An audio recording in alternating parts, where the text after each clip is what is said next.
What's going on, y'all? J. Rod Anderson here. Welcome to another episode of the Work to Wellness to Wealth podcast, where I empower educators and working professionals to not only take care of their mental health, but their financial health as well, so they can live well and be financially free.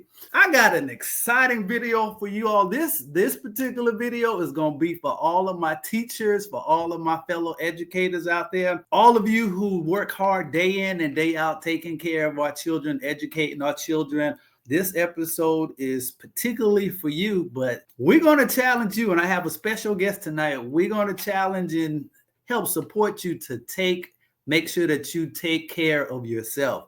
Make your mental health and your financial health a priority. And so that's what we're going to talk about. Specifically, this is going to be a good topic. We're going to talk about learning to live beyond the limitations of your title and your degree. And like I said, I have a special guest that's going to help me unpack all of this, and I'm going to bring her out in a few minutes.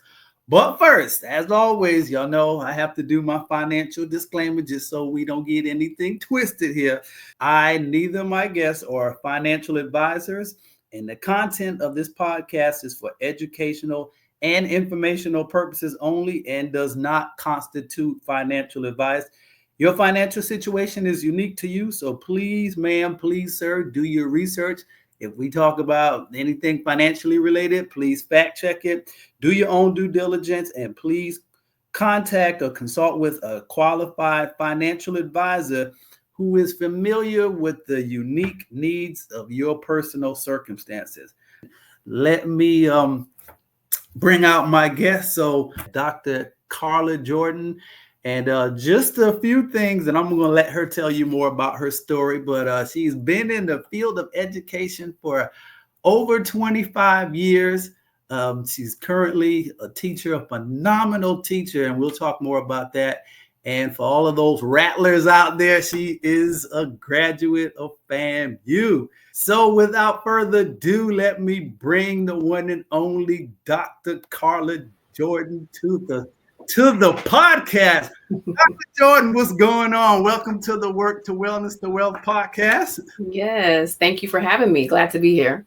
Dr. Jordan is really an engaging teacher, and my office is down the hallway from her classroom, but she always has her students out in the hallway doing different activities, and sometimes they're outside of my door.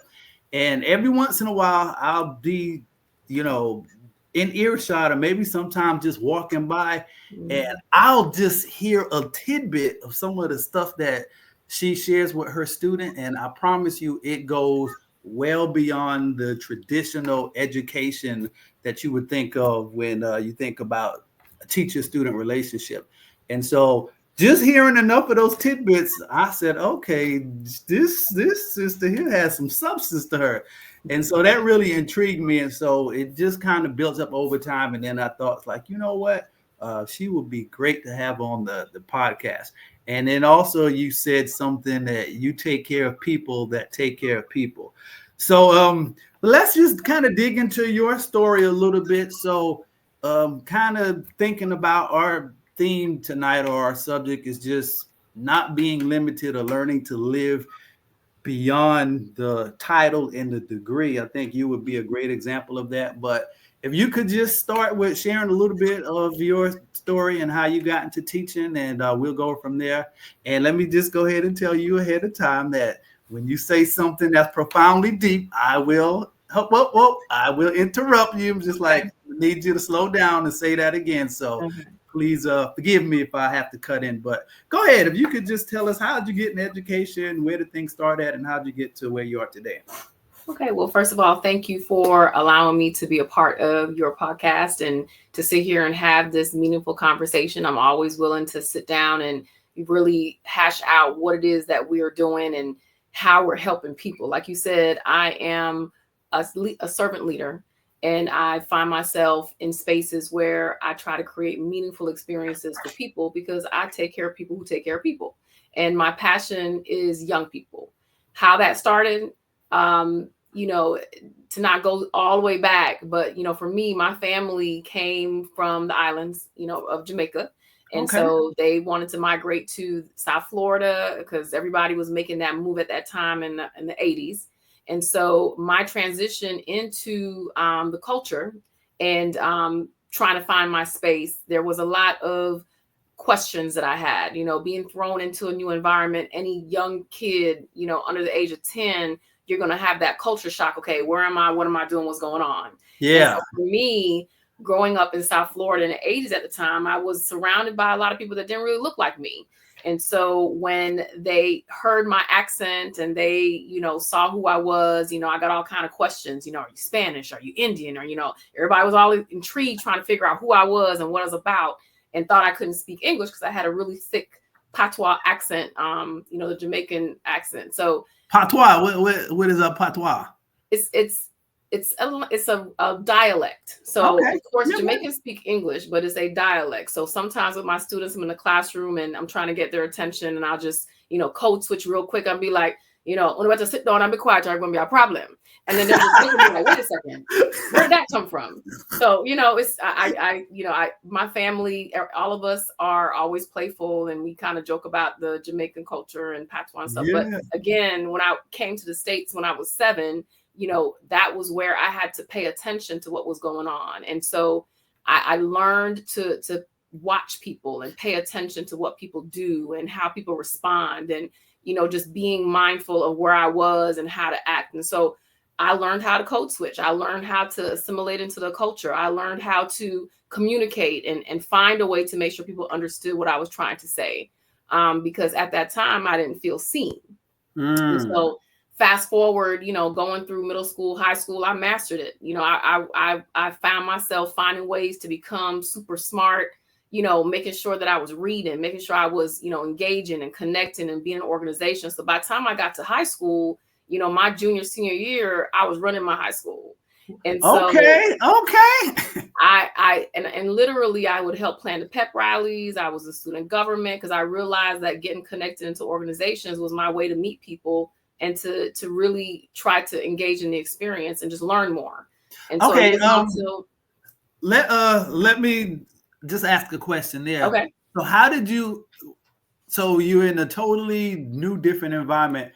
Where did the confidence come? Because I'm sure there had to be some fear and a level of anxiety, maybe, and stepping out into a whole new context arena. So how did you overcome those initial fears to really put yourself out there, to get involved and network and start meeting people?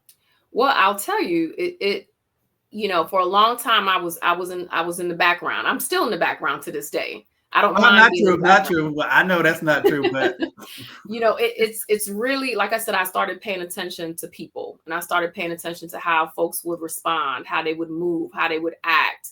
And so for me, I would pay attention to those individuals who were in the limelight, who were, in front of people and doing different things. And so I paid attention. I studied how they move. I studied how they would respond to people. So I learned how to be in spaces and perform, right? Mm. When I was being seen, or if I was in an interview or I was with around people, like I knew how to shift. And so that's something that I think just over time through different experiences, because I was very shy all of my elementary school years. Middle school is when I started kind of testing the waters. But by the time I got to high school, I started seeing folks that looked like me. Majority of my teachers through elementary school and middle school they didn't look like me. So once I transitioned to a different high school, that's when I started noticing I got around different people that were my culture, that looked like me, Black and brown students, Black and brown teachers.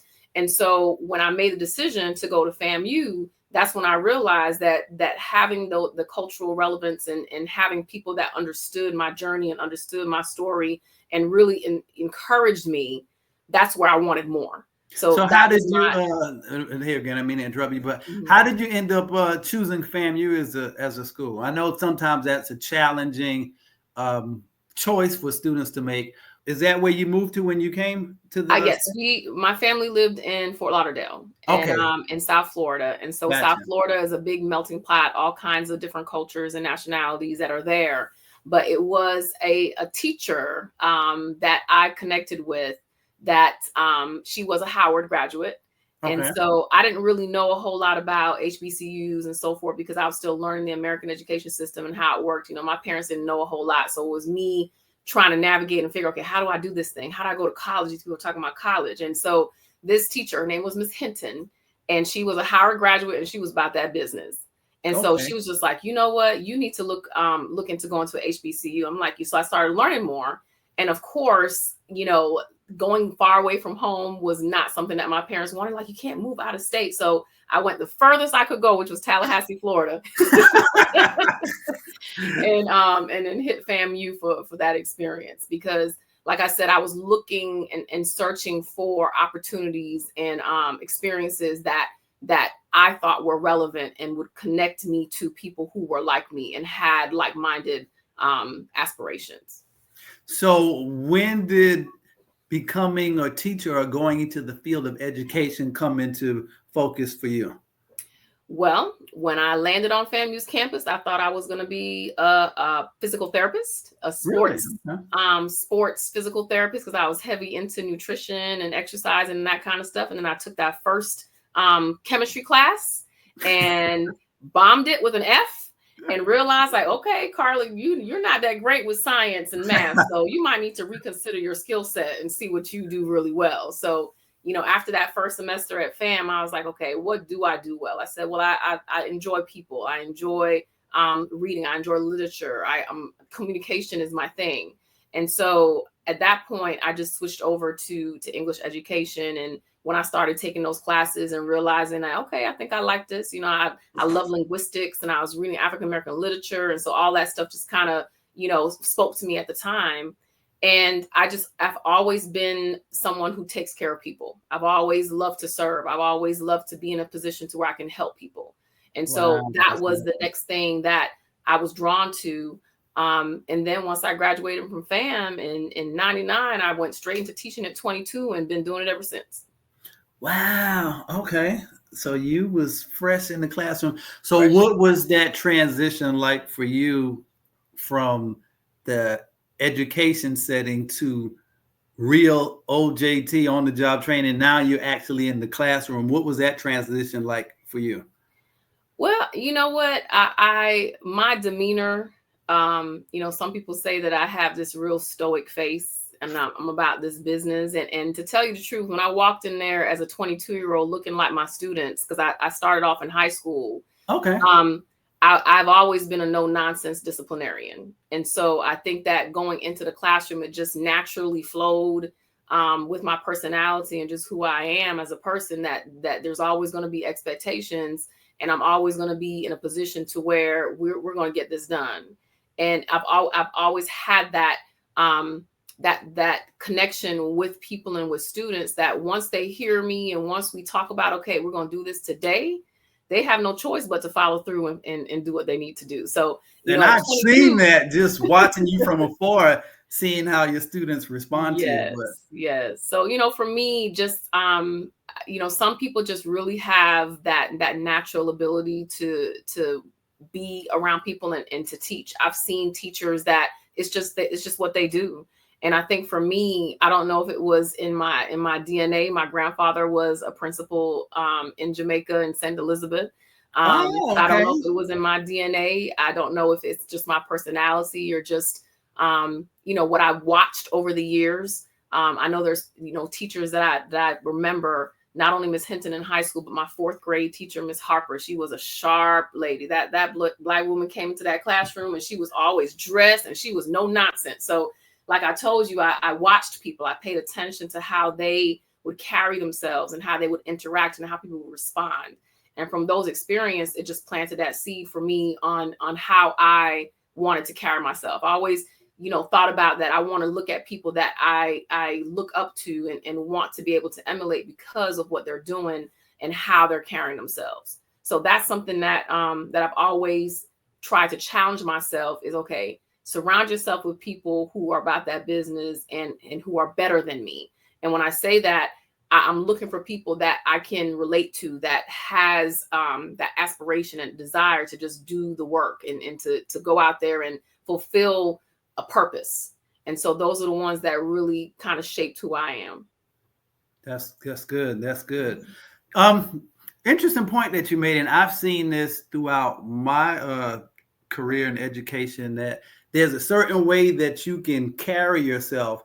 Doesn't matter your age or your stature, but there's a certain way you can present yourself that demands respect. And I think back to my fifth grade teacher, Miss Rosa Grant. I don't even Yeah. know Miss Grant, but she was real slim, thin, beautiful black woman, but you could, and she always dressed to the T, but Mhm. just the way that she carried herself, she demanded respect. And when I was younger, she was probably the teacher that I said that, man, the teacher that I hated the most was Miss Grant. Right. But that was because she pushed me. Right. And once I got on the other side of, her class and finished the fifth grade, that narrative quickly changed to her being like Correct. one of my best teachers.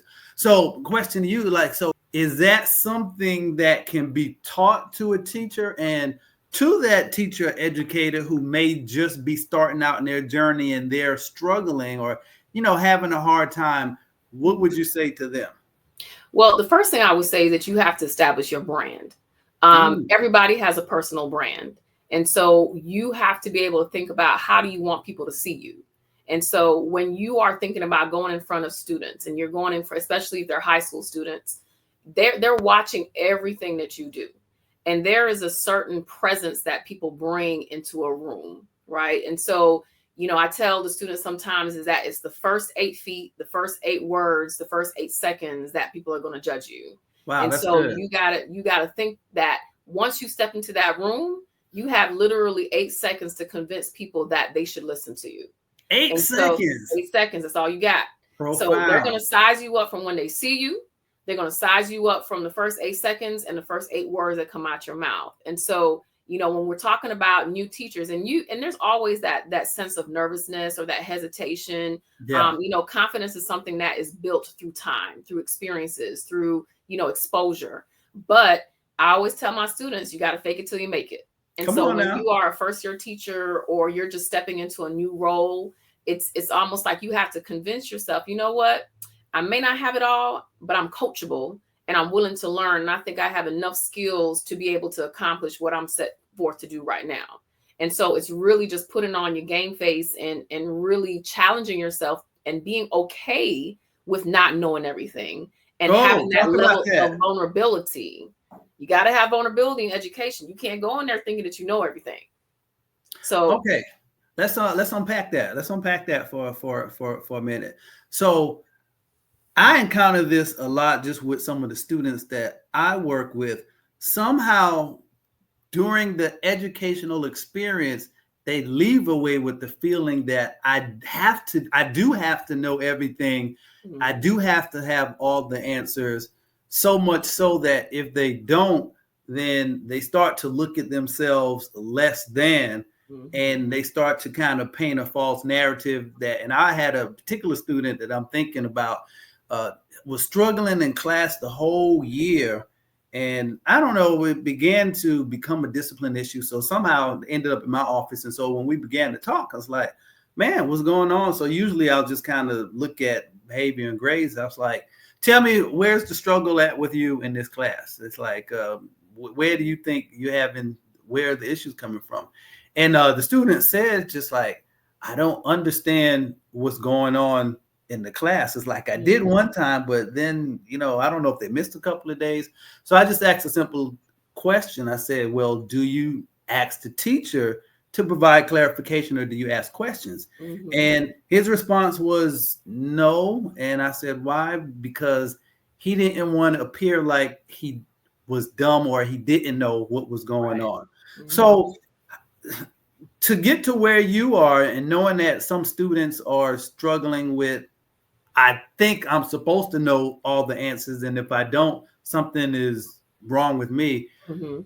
What would you say to that? And how do we help to offset that to students who may be sitting and suffering in silence, thinking that they're dumb because they don't have all of the answers? Right. Well, I'll tell you that the problem with education is that we've been doing it the same way for the last 70, 80 years or more. Okay. All And right. so it starts there. And so when you have teachers coming into the profession and they're getting the same coaching and the same training, there's not a shift. And so the problem that we have is that most teachers come in believing like they have to know everything, that there is just a sit and get, and then just pushing all this information to kids. And the challenge with that is that, number one, first of all, I had a kid tell me 10 years ago, we don't need teachers, we got Google. And I say, you know what, you're absolutely right. And so we have to understand that when you're in the classroom, the word teacher, I really don't like that word. I really don't. Oh, talk about that. Because that word teacher has been, there's no respect on that name. Teachers do not get the respect that they deserve. And so when we're throwing around teacher, everybody has a different connotation. We can go into a whole conversation about how they're portrayed in the movies and in the news and that kind of stuff. So for me, I look at myself as a facilitator. I look at myself as an exposure facilitator, being able to be in a space to where my job is to create an experience, a meaningful experience for students. Because when you look at the content that's being presented, who's really choosing the curriculum and the content that our kids are getting? That's number one. Then on top of that is that you have to decide whether or not this is meeting the needs of the student. And then you have to understand that whatever the content is, the ultimate goal is to train the brain to think. And so as we're giving them all these different content, curriculum courses, the underlying purpose for every educator is to find a way to train kids with instructional and relational strategies so that they can master anything that's put in front of them. So when wait, now, Doc, you're going too hard in the paint. Now, wait. See, you primary responsibility. God, wait a minute, Doc. You said so many things there. Let me go back. Number one, you don't necessarily want to fit into the brand of a teacher. I never heard that before, but it makes so much sense because I have to do the same thing as a social worker, because the brand for social workers is like, oh, if you see a social worker come on the scene, we coming to take your kids. Yeah. And so that wall goes up. So I love the fact that you said you have to create your own brand because there's one that has already been created. Mm-hmm. So I might want you to circle back around to that. But what you said that got me is primary goal for a teacher is to train the brain to think. Yes, sir. Come on, talk about that a little bit more, because the thought is, I'm just here to teach you whatever content or curriculum that they put in front of me. And we call that teaching, we call that education, but you taking it in a wholly different direction. Train the brain to think. Go a little bit deep into that real quick, and then we'll keep on moving.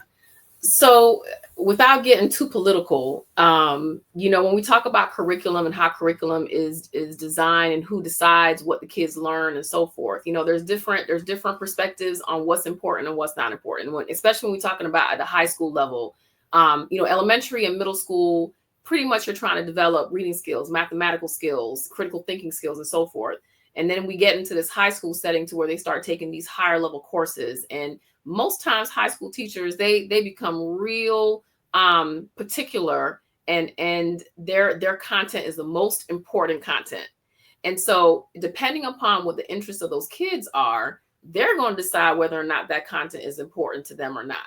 But the thing is that the teacher in the room has to be able to get the kids to believe what they're delivering to them is meaningful and helpful and connects in some type of real world way.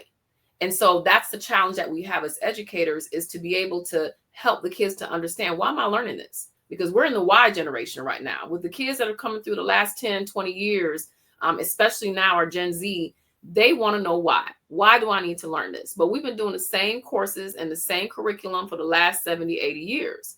And so when we talk about trying to get the kids in the classroom, yes, all content is helpful and relevant when it's new, because when you present your brain with something new, your brain is now developing those dendrites and those opportunities to light up those neurons and all the chemical rewiring of your brain when something new happens. Every time you hear something new, you're stimulated. And so for us, if I'm teaching physics, or I'm teaching American history, or I'm teaching American lit, whatever the course is, doesn't matter. I have to be able to use that content to light up those dendrites, to get you excited, to get you curious, because I'm going to teach you those strategies to help you dig deeper and critically think and to problem solve and to use that information to build on that. And that's really the goal of education, is that you're training your brain to think. That's and good. You're trying to find ways to in whatever space that you go in, whatever job or career that you go in, you're going to be able to take new content and you're going to be able to break it down, analyze it, synthesize it, make it into something innovative and creative and new. That's what learning is. Learning is your opportunity to be able to take something and build on it. And so that's where we're missing in education right now. And the kids are bored. So when you ask a high school student or any student, they're going to tell you, how school is boring. It's not fun. There's nothing there that stimulates that creativity, stimulates that curiosity for them to want to learn. We're still paper pushing and trying to just throw information at them that they can get on AI and Google. So until we start thinking about how do we get our kids excited about learning, how do we get our kids to reconnect, how do we build some intellectual autonomy so AI doesn't take over their thinking for them, we have to be able to start realizing that we got to do something different in the classroom. Good. Okay, Doc. Okay. I got about 20 different directions that I can go. You asked. So what you're saying is so important, and unknowingly, what we don't realize as adults is that has transferred into how we live our lives as adults. Right. And what I mean by that is, let's just take teaching for example. After we go through, here's the narrative: you go to school, get your education, get your degree, you get your job, you work for 40 plus years, and you retire. But somewhere along that line, adults forget that they have the ability to think and to learn and to create new things. And a lot of the people that I work with, they struggle because they think, because I went and got said degree and said field, this is what I have to build my whole life around. And what you're saying is so key, because what you're saying is, no, I want you to leave my classroom being able to think on a level that you can go and learn, if you have to, how to function in any context. And it's so crazy. We didn't come into this world knowing anything. Everything that we know, we had to learn. So how in the world do you get to a place where you feel stuck, as if you can't learn something new?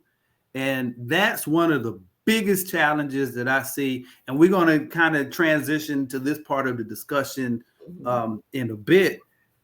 We get imprisoned to titles, labels, and degrees, and most people are miserable therein because they don't think, because of how we've been conditioned. And I know you say you're not going to get too political, but over years of conditioning, that's how we have been trained to think, and we stay stuck in these little boxes that we're miserable in.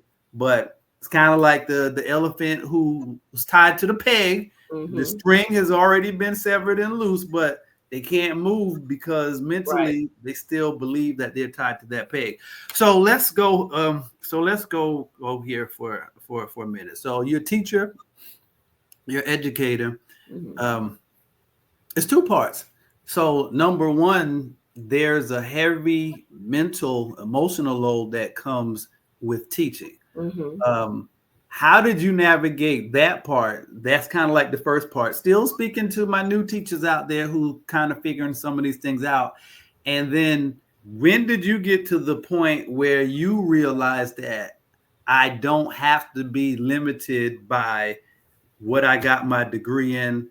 You already said that I'm not going to limit myself to the brand of a teacher. So how did you begin to understand some of those things, and what did you do to start to operate and live beyond your degree and your title and your education?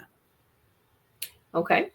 Well, the first thing I would say is that I understand my why. My why is I want to take care of young people. And I choose that because for me, I had to navigate and figure things out majority on my own.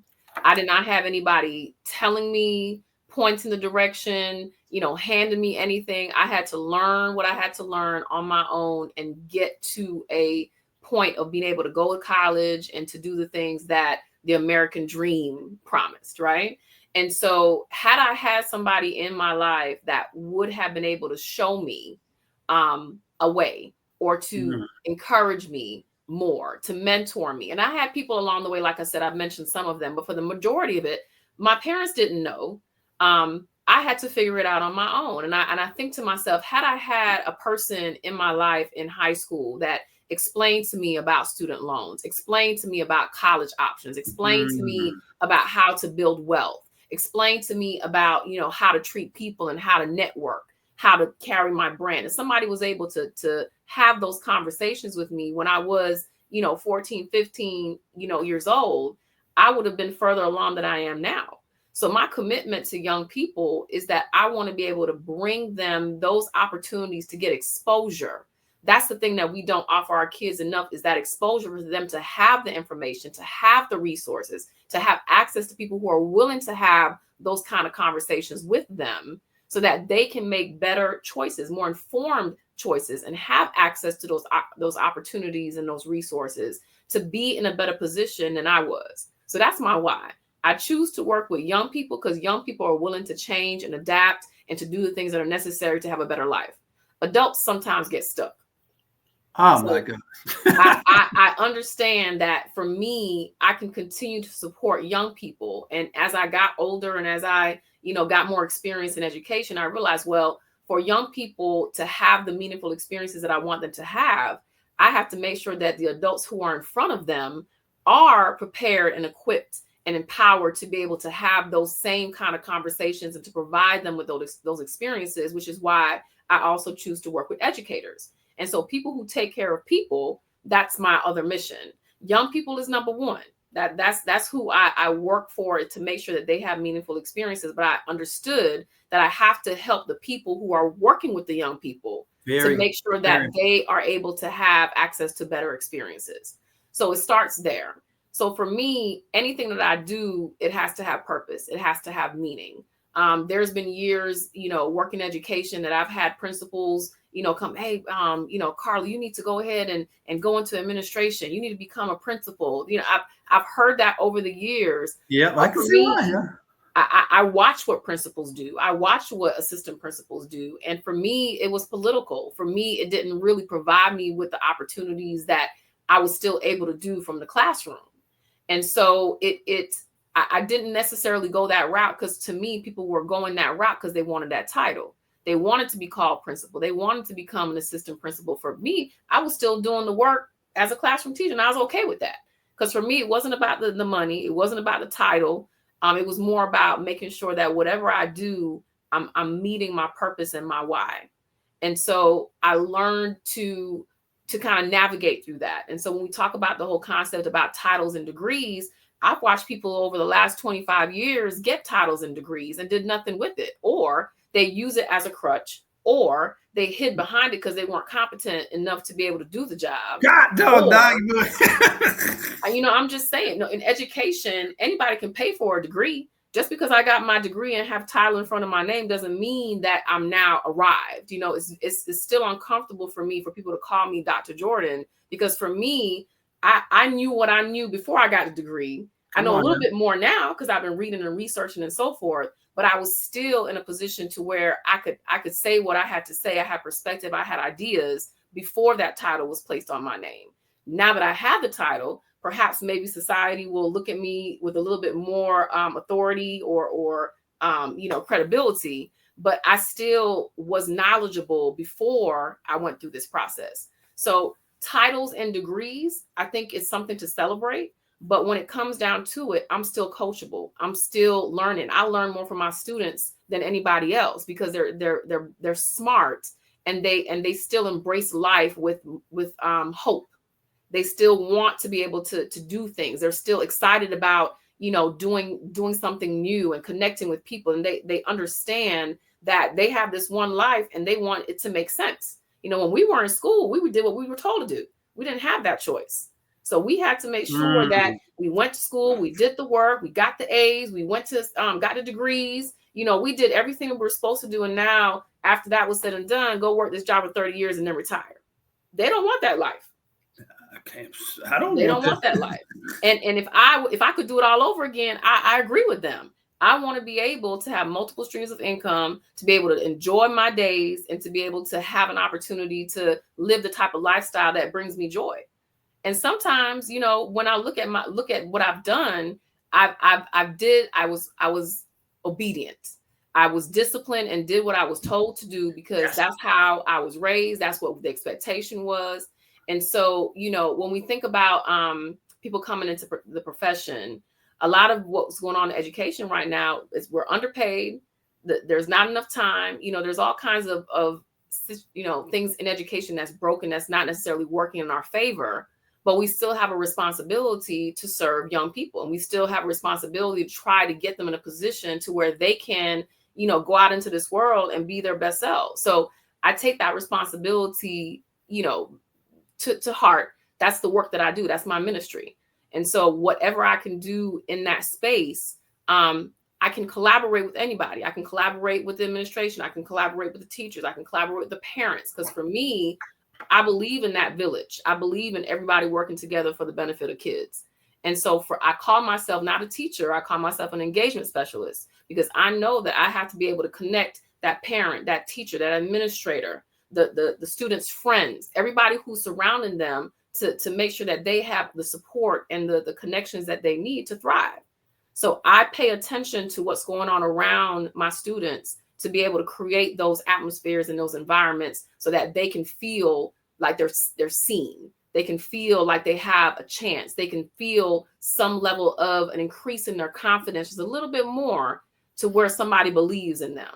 And that's really what most of our kids need. They just need somebody to believe in them and opportunities for them to recognize their talents and their skills, because they don't get that talent. They don't get that opportunity often, because they're sitting down, they're doing this test, they're doing this work. They got to do that. It's that paper pushing mentality where we got to pass this test and we got to look at numbers on paper. Numbers don't tell you nothing. Titles and degrees don't tell you nothing about what that person is about.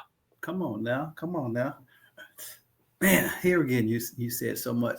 So how do you break free of the confines of your position as a teacher as it pertains to what you can teach? And let me tell you what I mean. So in my early years as a school social worker, I realized that a lot of the students that I worked with, they were just struggling with identity and purpose was probably the two biggest things that I saw. Mm-hmm. Like trying to get a sense of who am I in this world, and you're dealing with all of the societal pressures that says you need to look this way, you need to speak this way, trying to fit in with your peer group, the demands of your parents, and then you got church and religion.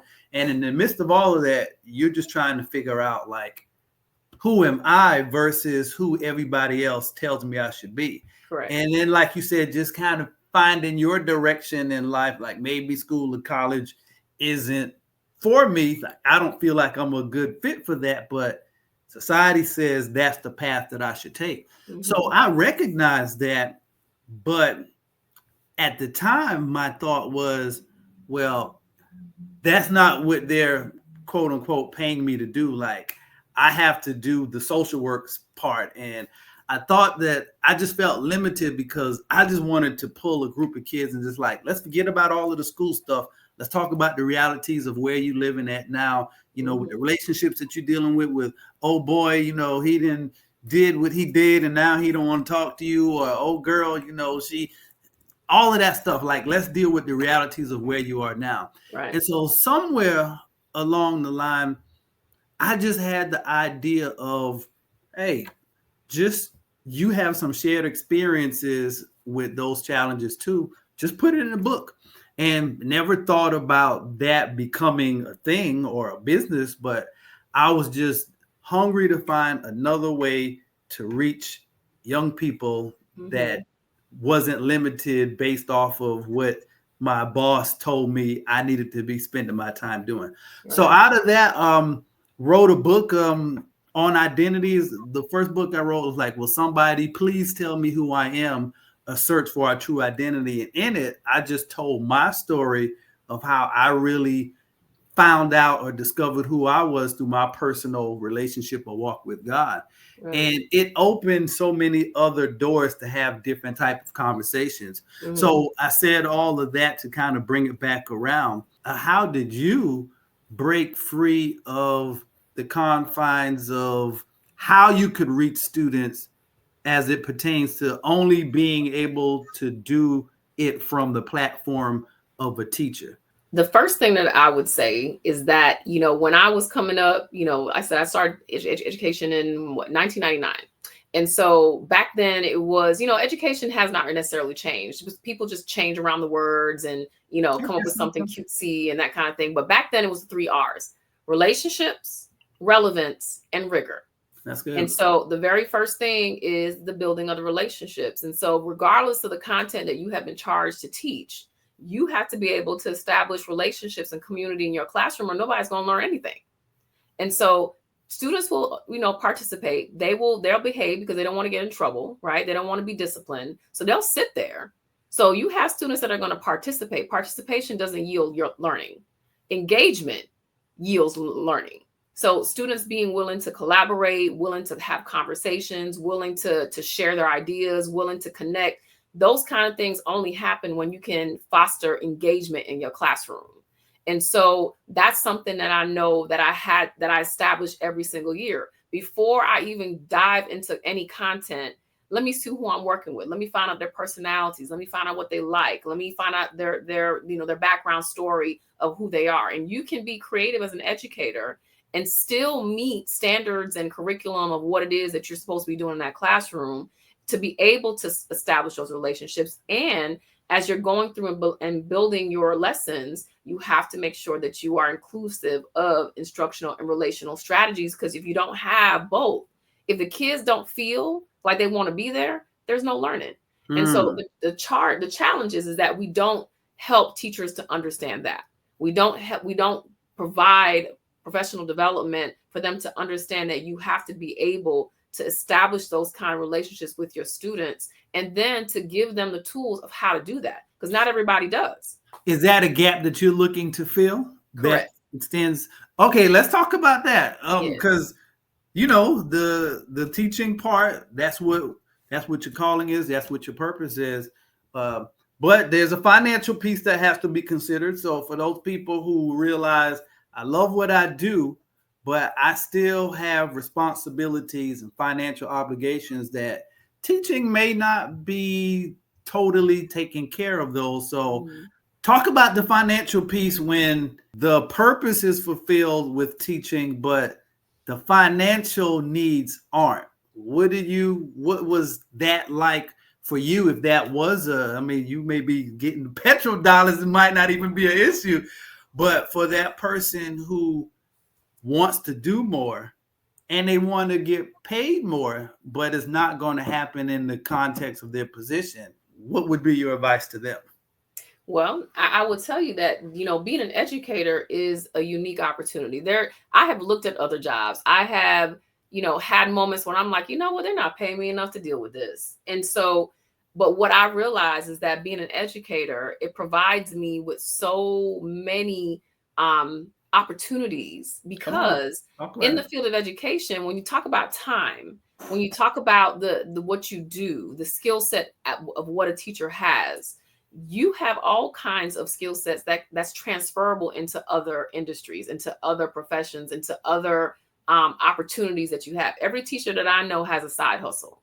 And so for me, when I am off for the holidays, when I'm off for the summers, I can dabble and tap into a variety of different things, because when you think of, like I said, there's not enough respect on the name of teacher. Teachers can be project managers. Teachers can be facilitators. Teachers can be, innovators, curriculum design, like everything that we do as a teacher in the classroom, that skill set is transferable.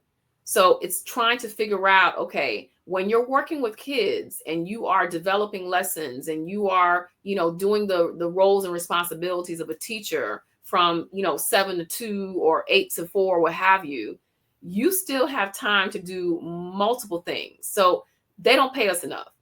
There's not enough money invested in education in America to pay teachers what they're worth. Come on, That's just, say that one more time. we are not paid what we are worth. And so, you have the politicians that sometimes will say that, they get paid enough because they're off all the summer times. Now, when we talk about mental and emotional health, because I think you asked me that question before, when did that become a thing? It became a thing after COVID, because when everybody was at home sitting down and not doing anything, and those parents had to deal with their kids, it wasn't until when we came back to school that emotional and mental health became a thing.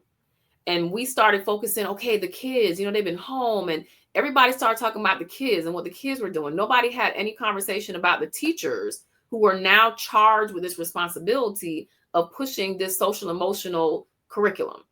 So you had teachers who were not given that opportunity to deal with their own emotional and mental stability, but then expected to support the kids who are coming back to the school.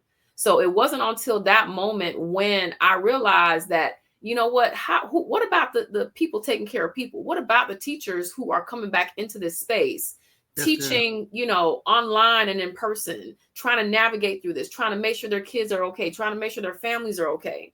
So you have to have a high level of acuity to be able to be in the classroom and to be able to manage everything that you're being asked to do. Because when you look at how education is designed, everything comes down to the teacher. You got to be on hall duty. You got to be in cafeteria duty. You got to be in this meeting. You got to plan this lesson. Everything that comes down, we need a teacher to do this. We need a teacher to do that. And we're in this training and we're doing this module to learn this. We got to, take care of a first aid. I mean, the amount of things that teachers are asked to do is almost impossible.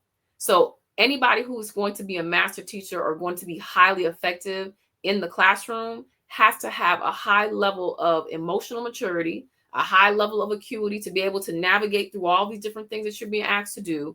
And so who's really helping teachers to get to that high level to be able to manage 25, 30 kids in the classroom on top of everything else you're asking them to do?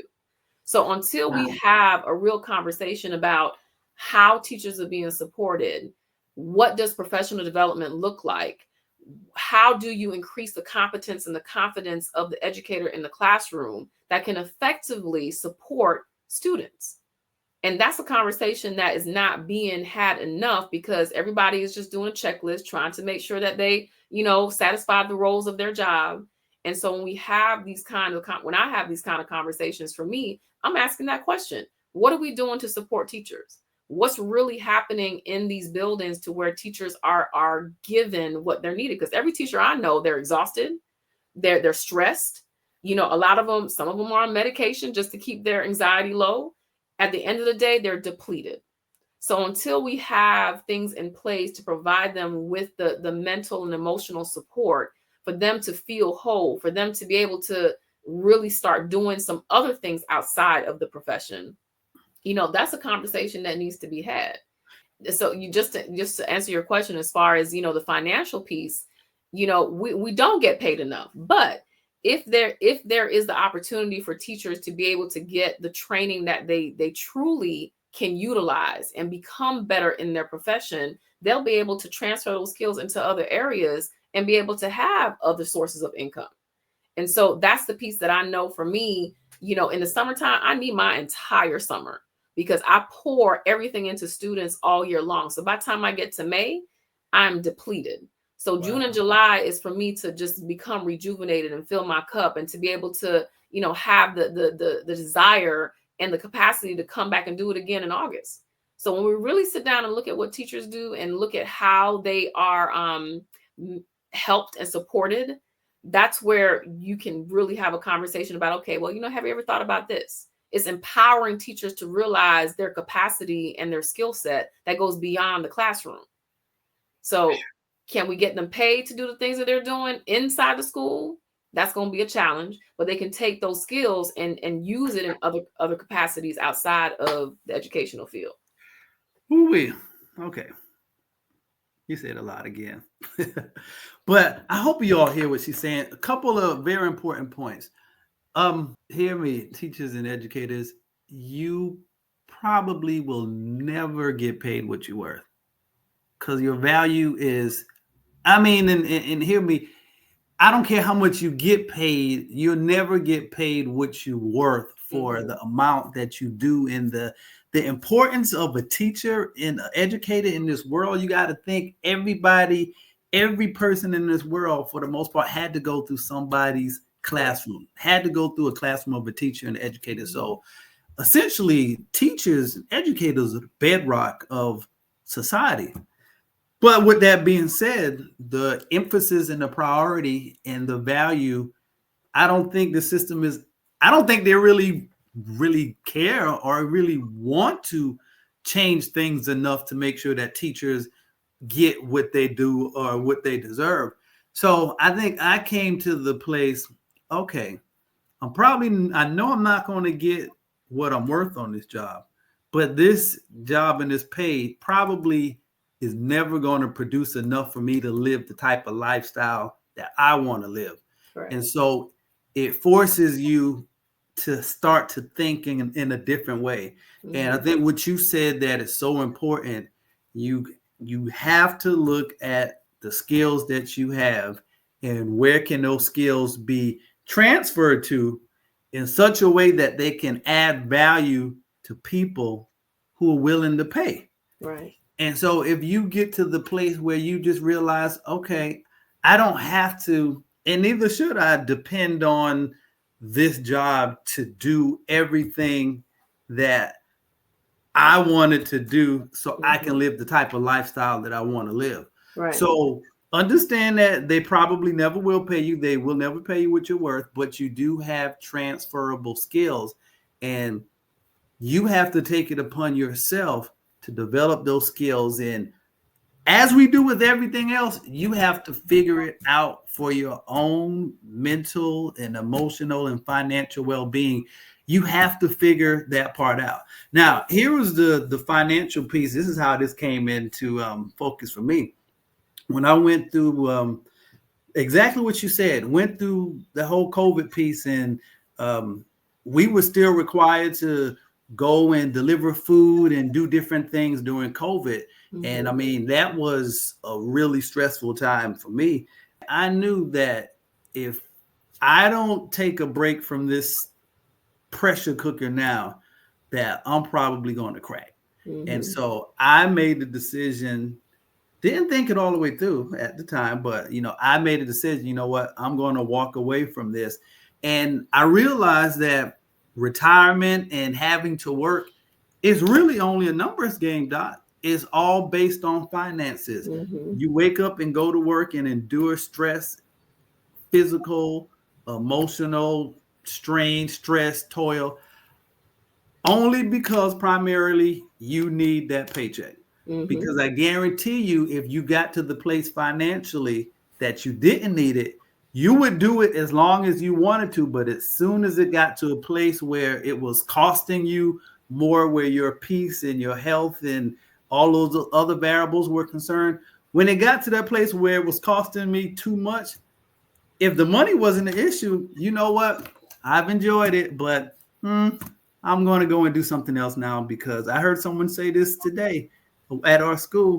He was saying, oh, I don't have to be here. I'm here because I want to be. And the level of enjoyment is totally different when you're there because you want to be there. But we have to figure out this financial piece. I think this has been like the missing key in the way that we've been programmed. We expect it all to come from the 9 to 5, and it's not going to happen. Now you come into the challenge of, well, I'm already tired after I expend so much time and energy in school, and I got kids and all these other different things. But I'm trying to tell you, if you just put in the time to figure that piece out, even if it takes 10, 15, 20 years, imagine what life would be like if you got to the place next year where you did not have to return to your job for pay if you didn't want to.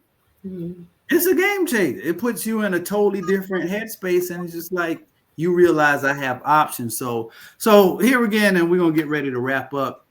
I just want to challenge you all out there to tap into those skills and those gifts. You may need to go and get some more education, some more training, but figure out how you can transfer those skills to other things that can add value and that you can get paid for. Doc, you got anything? And then we'll get ready to wrap up. Well, I think, just hearing what you said, that's exactly correct, to where you have to be able to take control of your destiny. And, That's I good. know for me, I try to make sure that I live within my means.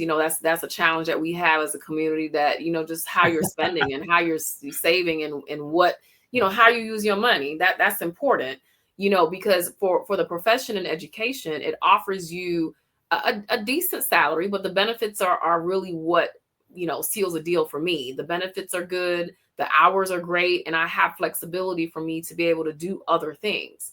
And so it's for you to identify, how are you using your time? How are you using your talent? And then it comes down to mindset. How are you approaching the job? Ooh, talk about that.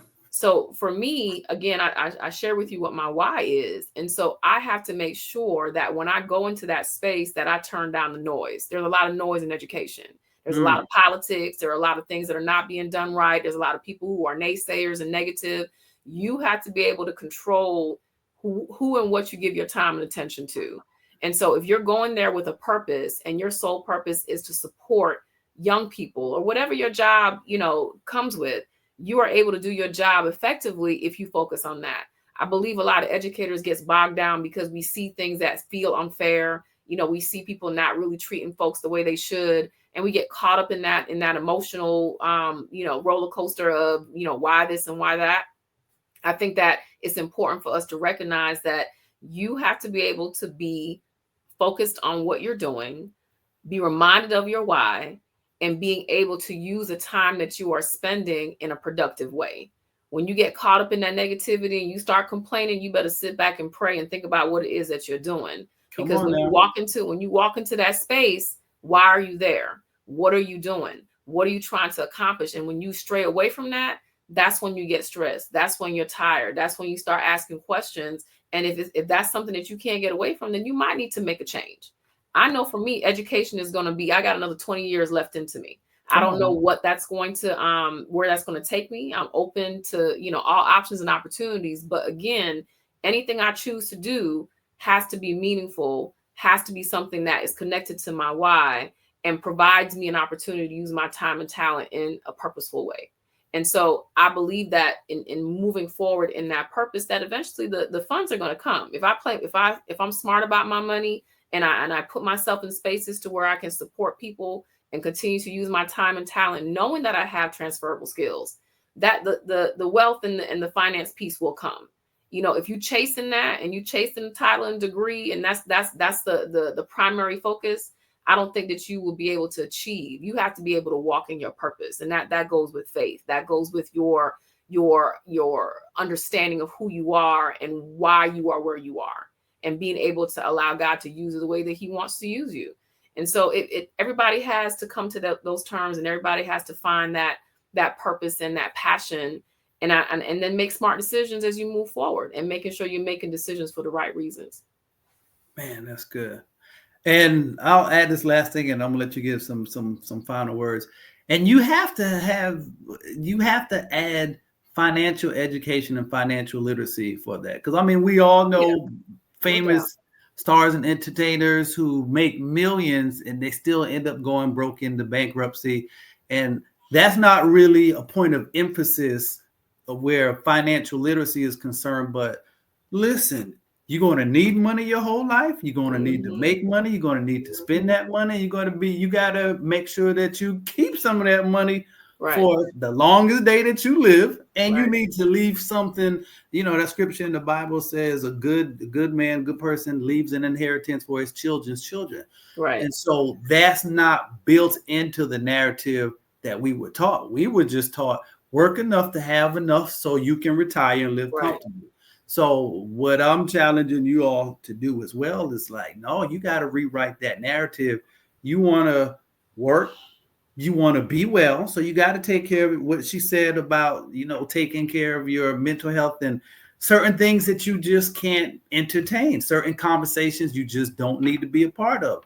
Like Mm-hmm. if you know, and I've had to learn how to do this just being around so many different school settings, when you know certain types of people produce certain types of conversation that Mm-hmm. not going to move the needle for you, or a whole bunch of gossip complaining, and I can't do that. It's either Yeah. going to be a quick hey hi, talk to you later, or it's going to Mhm. be like, nope, I'm just going to avoid that conversation altogether. So Right. you got to take that seriously in terms of putting boundaries around your time, putting boundaries around your thoughts, putting Mhm. boundaries around your finances, but Yeah. definitely factor in some time to increase your level of financial literacy. So when you get that money, when that money does start to come in, you know what to do with it so it can begin working for you in your future.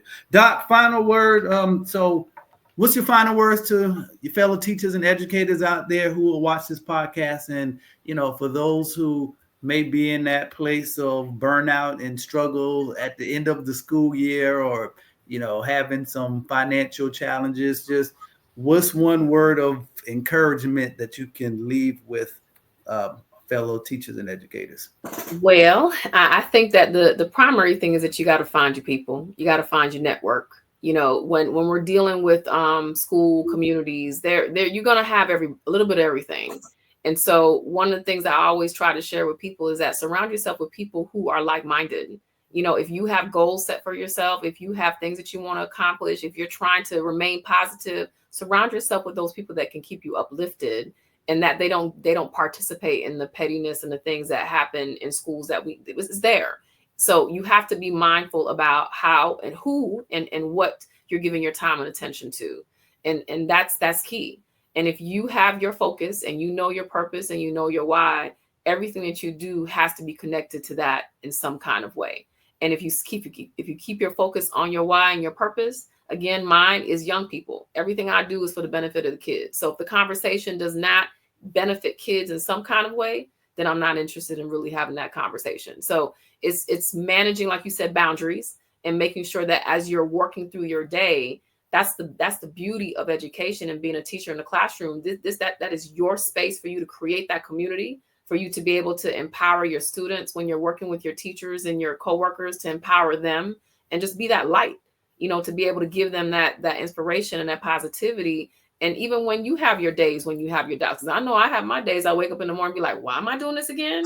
You know, at the, at the end of the day, you're just like, why am I even in this job again? You have those days because you become depleted, because those kids and the adults, they need so much. And if Hmm. you're a people serving, a servant leader, and you're always willing to help people and you're pouring into people, you have to be able to find purpose in other people's chaos. And so that is something that you have to figure out. If I'm making that choice and that's my ministry and that's my purpose, then I'm going to do everything I can to keep myself afloat, to keep myself positive, surround myself with nothing but positivity. And my only journey is to share and spread joy. And so if I keep that as my focus, then I can be able to keep waking up every morning and doing this work. There you have it, folks, from the mouth of the good doctor herself.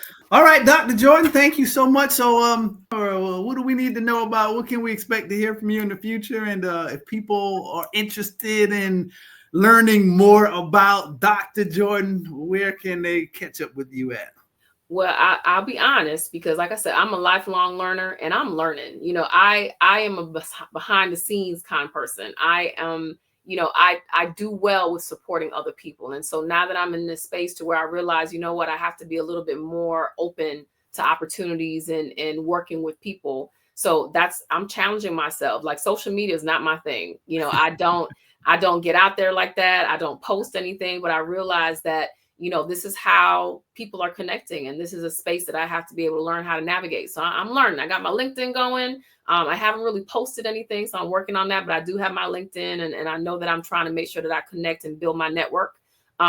Because within Gwinnett County, that where I work, I try to make sure that I support educators in that space. But I'm making sure that if there are opportunities for me to work with educators, again, anybody who's connected to young people, that's where I'm going. That's where I'm trying to make sure that I am able to spread that message of that we have to start looking at how we're doing things in a different way. We have to make sure that we're doing a better job of supporting those people who are working with our students. And so if I can be able to be of that person, to be that voice, to be that advocate, to try to make sure that we're building teacher leadership and empowering teachers to do their job better, that's what I'm working towards. So I'm working on a few things, as far as just trying to put together some curriculum pieces and some seminars and things like that I'm kind of dabbling with. But it's really about just meeting and connecting with people right now to see and to continue that research on, okay, what are we doing and how can we do it better?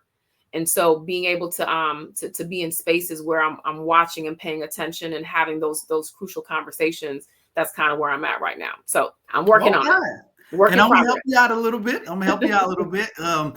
Take the summer, but get your LinkedIn, your YouTube page up there. Look, I'm committed to that journey because my students are the ones that, I have senior consultancy. And so my students are the ones that have truly challenged me. Ms. Jordan, you need to start doing this and you need to start doing that. That's why I surround myself with young people, because they'll tell you what needs to happen and what I need to do. But I'm being strategic. I think that, I'm willing to learn and I'm willing to grow. And I know that when I do something, it has to make sure that it is purposeful and meaningful. That's important. But people like yourself and some other colleagues that I work with who are educators, but they have their own side hustle and their businesses and things that they're doing. I take every opportunity I can have to have conversations because I learn and I grow and I find things that I didn't even know before. So those are the things that I know are the most important for people who are educators, is networking and connecting and seeing what people are doing and how they're doing it and being open to being coached and, sharing ideas. That's how we're going to be able to build that wealth and to find those spaces to where we can support each other in growing outside of education and doing things that we're still helping people and using our skill sets in ways that we weren't able to do that before. So I'm going to try to model that and utilize that to my advantage as well. Yeah. Educators are amazing people. We do more than just teach kids. Ooh, that's your tagline. I don't know where it's gonna go at. Maybe on your YouTube page or whatever. Mm-hmm. I'm an educator, but I do way more than just teach kids. Yes, sir. All right, we're going to end this because I know we'll go on and just chit chat all night. But again, thank you so much for being a guest on here. Thank you for the work that you're doing with the students that you're serving. It's definitely making a difference. Thank you for sharing of your experiences, your knowledge, your wisdom, and everything that has gotten you to this point. And we are definitely keeping our eyes open for what the future has in store for you and, what you have in store for the world. So thank you so much. And thanks for having me. All right. I'll talk to you later. All right. Take care. All right, y'all. Well, there you have it, man. Very powerful episode. Please share it with other teachers, other educators who you heard something that they need to hear. So please do share this with them because we're all in this together. And, like she said, you got to know your purpose. And if you're in education, somewhere at the core of your purpose should be impacting the lives of our students. And so we're all here to do that together. Just real quick, a reminder, take advantage of the Educator's Mental Financial Wellness Toolkit. We got to take care of our mental health, y'all, and we got to take care of our financial health as well. Everything hinges upon those two. And of course, that includes taking care of your body and all of those other different things. All right.